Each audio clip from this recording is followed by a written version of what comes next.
জামাতের আমির তো ক্ষমা চাইলেন আবারও।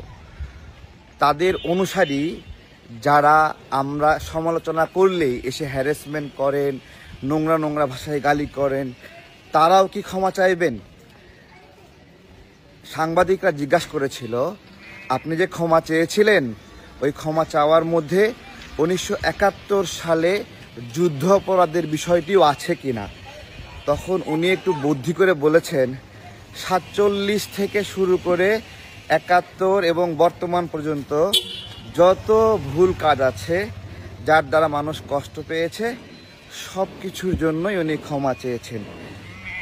অনেক বুদ্ধি করে 71 সাথে অনেক কিছু সম্পৃক্ত করে দিয়েছেন, যা তারপরেও জামাতে ইসলাম এই ক্ষমা না চাইতেও পারত, কারণ তারা এখন অনেক ক্ষমতাধর, তাদের অনেক শক্তি, তাদের পেশি শক্তি, এখন প্রশংসা করতে হয়। আমার প্রশ্ন ওই জায়গায় না।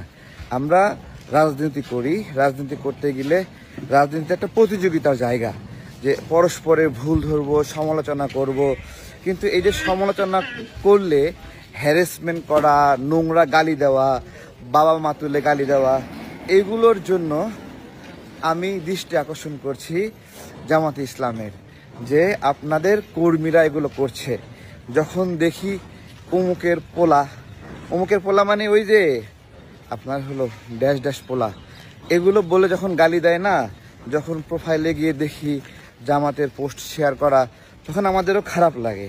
কারণ একটা সময় গণতান্ত্রিক আন্দোলনে আমরা একসাথে কাজ করেছি, যদিও 1971-এর ঘটনায় আমরা এটাকে ছাড় দিই না কখনো, এবং এটা কখনো ভুলে যায় না। বাংলাদেশের মানুষও কখনো ভুলবে না, ভোলা উচিত না।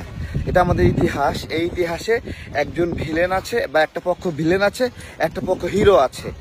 তো এই ভিলেন এবং হিরোর ইতিহাস মোছা যাবে না। মোছা যাবে কি? যাবে না। এরপরেও গণতান্ত্রিক আন্দোলনে আমরা একসঙ্গে আন্দোলন করেছি, এই কারণে আমাদের বন্ধুত্ব আছে।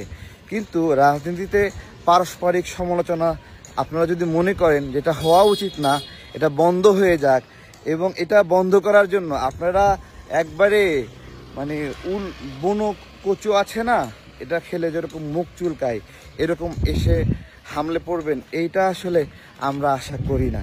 আমি চাই জামাতের আমিরের ক্ষমা চাওয়া মানে জামাতের সকল নেতাকর্মীর ক্ষমা চাওয়া। আর ক্ষমা চেয়ে আপনার হলো আবার নতুন করে হ্যারাসমেন্ট করা, বাপ মা তুলে গালি দেওয়া, এগুলো আসলে উচিত না।